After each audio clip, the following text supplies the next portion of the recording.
Hello viewers, welcome in my Science Modifier channel. Today we discuss about EC and CAG. आज हम लोग election commission और CAG के बारे में, कैग का नाम तो आपने सुना ही होगा, नियंत्रक एवं महालेखा परीक्षक, ठीक है। उसका हिंदी में मतलब होता है। उसके बारे में हम विशेष जानकारी आपको इस इलेक्शन कमीशन के बाद देंगे। EC का मतलब इलेक्शन कमीशन हुआ। आज हम लोग सबसे पहले इलेक्शन कमीशन के बारे में पढ़ने वाले हैं। तो इससे इन दोनों चीज़ों से जीके के रूप में एक आध क्वेश्चन तो जरूर KVS PRT, C-टेट, S-टेट और अन्य सारे टेट्स में, DSSB में भी आ जाते हैं। तो हम लोग उस पॉइंट ऑफ व्यू से आज इस चैप्टर को पढ़ने वाले हैं। बहुत ज़्यादा डिटेल्स में हम लोग नहीं जाने वाले हैं, क्योंकि हमें सिर्फ एग्जाम पॉइंट ऑफ व्यू से स्टडी करनी है, ठीक है। तो हम लोग सिर्फ इम्पोर्टेंट पॉइंट को ही यहाँ डिस्कस करेंगे जो हमारी परीक्षा से रिलेशन रखता हो, ठीक है। तो अगर आपने चैनल को सब्सक्राइब नहीं किया होगा तो कोई बात नहीं, कर लीजिए। अगर कर लिए हैं तो बहुत बहुत धन्यवाद, लाइक और शेयर कर दीजिएगा।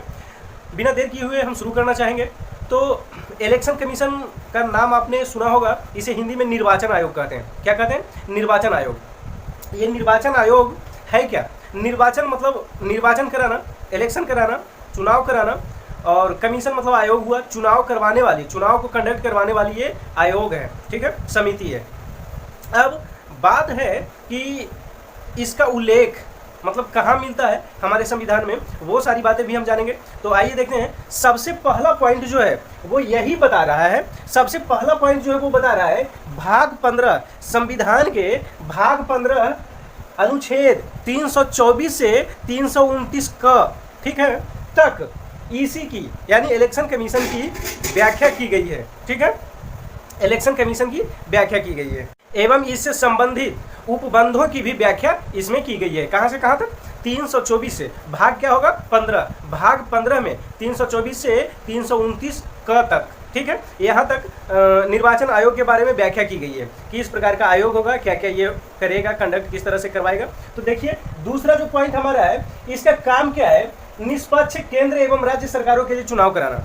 केंद्र व राज्य सरकारों के लिए निष्पक्ष चुनाव की व्यवस्था करना, मतलब निष्पक्ष ढंग से आप समझ रहे होंगे, किसी भी पार्टी का कोई भी किसी भी प्रकार का कोई पक्ष नहीं लेना है, और मतलब सबके लिए समान रूप से नियम बनाना, उसको कार्यान्वित करना और सबके अधिकारों की देखभाल करना, संबंधित कानून जो बनाएगी उस कानून के हिसाब से उसे फॉलो करवाना, ठीक है। तो ये जो है इसका दूसरा पॉइंट था इलेक्शन कमीशन से रिलेटेड। इसका जो काम है उस पर हम मेन ध्यान देने वाले हैं। इलेक्शन कमीशन का गठन भारतीय संविधान द्वारा की गई। जैसे कि हमने पहले पॉइंट में भी देखा कि भारतीय संविधान में इसकी व्याख्या मिलती है, और इसकी संपूर्ण व्याख्या मिलती है किस प्रकार से इसके मतलब सदस्य होंगे।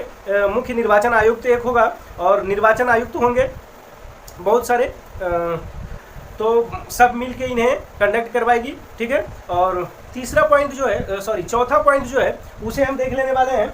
चौथा पॉइंट है, यह अखिल भारतीय निर्वाचन संस्था है, मतलब संपूर्ण भारत पर इसका जो है कानून चलता है। संपूर्ण भारत में इसकी जो है चुनाव प्रक्रिया संपन्न करवाई जाती है, और मतलब केंद्र और राज्य सरकार दोनों के लिए ये जो है चुनाव की व्यवस्था करती है।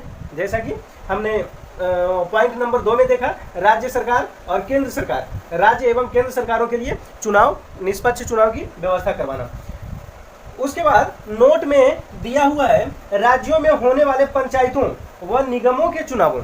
राज्य में और बहुत सारे चुनाव होते हैं, जैसे मुखिया का चुनाव हो गया, पंचायत समिति का चुनाव, वार्ड का चुनाव, नगर निगम में नगर पालिका का चुनाव, मेयर वगैरह, ये सारे जो चुनाव हैं, इन सारे चुनावों को कंडक्ट करवाती है कौन? राज्य सरकार। मतलब राज्य स्तर पर भी चुनाव आयोग जो है वो काम कर रही है। राज्य निर्वाचन आयोग उसको बोलते हैं। क्या बोलते हैं? राज्य निर्वाचन आयोग, जो इसे कंडक्ट करवाती है, ठीक है।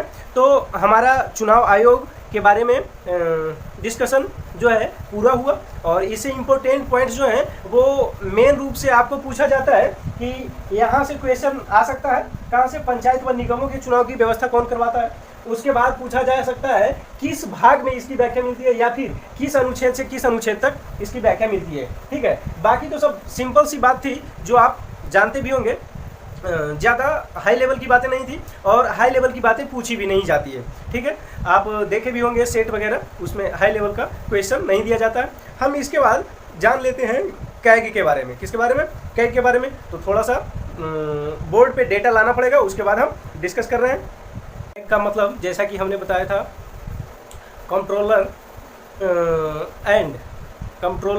And auditor general of India, इसका फुल फॉर्म होता है। हिंदी में इसका मतलब होता है भारतीय नियंत्रक, यहाँ तक होगा, यहाँ से नियंत्रक एवं महालेखा परीक्षक, इसका हिंदी में पूरा मतलब होता है। ठीक है, तो इसके नियमों की बात करते हैं, इसकी व्याख्या कहाँ मिलती है। तो सबसे पहला पॉइंट जो आपको दिख रहा है वो क्या है, भाग 5 में, ठीक है, संविधान के भाग 5 में अनुच्छेद 148 में, कितना में, 148, 148 में कैग की व्यवस्था है, मतलब कैग की व्याख्या है, सॉरी व्याख्या होगी, इसकी व्याख्या है। ठीक है, मतलब पूरी जानकारी है इससे रिलेटेड कि कैग किस प्रकार कार्यरत होगा, किस प्रकार इसकी कैग की नियुक्ति होगी, किस प्रकार उसे हटाया जा सकेगा, मतलब सारा रूल्स जो है यहाँ पे मेंशन किया हुआ है भाग 5 और अनुच्छेद 148 में। दूसरा रूल जो कह रहा है, क्या कह रहा है, लेखा परीक्षक, लेखा परीक्षण या लेखा विभाग का मुखिया होता है कौन, नियंत्रक एवं महालेखा परीक्षक। ठीक है, संपूर्ण वित्तीय व्यवस्था, संपूर्ण वित्तीय व्यवस्था जो है, ठीक है, संपूर्ण वित्तीय व्यवस्था का नियंत्रक एवं संरक्षक, ठीक है, राज्य व केंद्र दोनों स्तरों पर होता है। ठीक है, बात समझ में आई होगी, मतलब राज्य स्तर पर और केंद्र स्तर पर, दोनों ही स्तर पर इसका क्या होता है, संपूर्ण वित्तीय व्यवस्था पर क्या होता है, आधिपत्य होता है, कंट्रोलिंग होता है। ठीक है, दूसरी बात, तीसरी बात क्या कहा जा रहा है, नियुक्ति जो है वो कौन करेगा, राष्ट्रपति करेगा।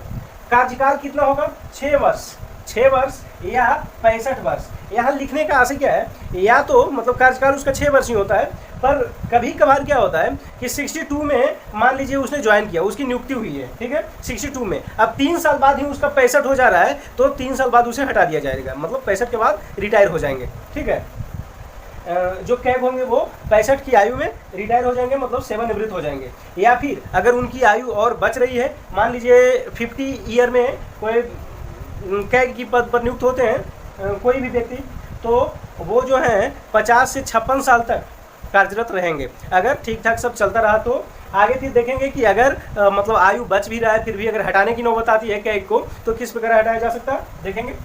तो चौथा पॉइंट जो कर रहा है, सुप्रीम कोर्ट के जज, मतलब न्यायाधीश, समझ रहे हैं, सुप्रीम कोर्ट यानी सर्वोच्च न्यायालय के न्यायाधीश की तरह, मतलब जिस विधि से सर्वोच्च न्यायालय के न्यायाधीश को हटाया जाता है उसी प्रकार से इन्हें भी हटाया जाएगा। या फिर क्या होगा, संसद के दोनों सदनों द्वारा, संसद के दोनों सदनों द्वारा विशेष बहुमत के साथ दुर्व्यवहार, ठीक है, या अयोग्यता सिद्ध हो जाती है, तब उस पर प्रस्ताव को पास कर देना होगा, प्रस्ताव को पास करवाना होगा। ठीक है, प्रस्ताव पहले पास होगा, अगर प्रस्ताव पास हो जाता है दोनों सदनों द्वारा, तब क्या होगा, तब कैग को हटाया जा सकता है, मतलब पदमुक्त किया जा सकता है।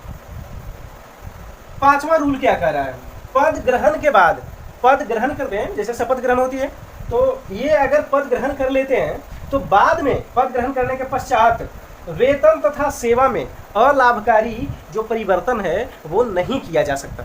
ठीक है, अलाभकारी परिवर्तन नहीं किया जा सकता, कब, पद ग्रहण कर लेने के बाद, उसके पहले कुछ भी किया जा सकता है लेकिन उसके बाद नहीं किया जा सकता।